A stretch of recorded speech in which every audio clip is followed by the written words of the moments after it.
really, this all started January of 2024. So January of this year, the city of Whitewater police chief sent a letter to the White House.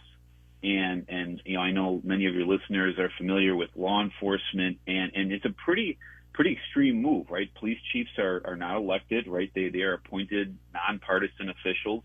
So it was a pretty bold move by the police chief to send a letter to the White House explaining the situation that the city had, frankly, been dealing with for the last 2 years.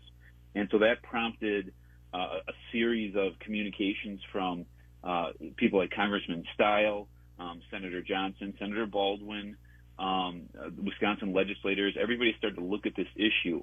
And what the police chief was highlighting was that basically since 2022, there had been this slow but very steady increase in the migrant population in the city of Whitewater, in particular, individuals from Venezuela and Nicaragua. So very specific. And one of the things we point out is, and I know you've talked about this, Jay, there are the examples of busloads of migrants being dropped off in the middle of the night in sanctuary cities, or maybe not sanctuary cities. But that's not really what happened in Whitewater.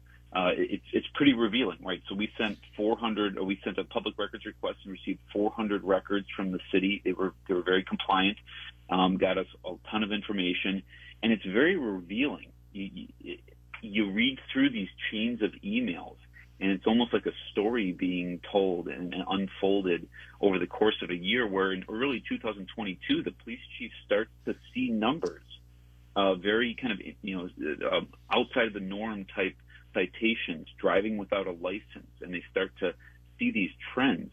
And at one point, the police chief calls it a theory as to why individuals from Central America are arriving in, of all places, the city of Whitewater.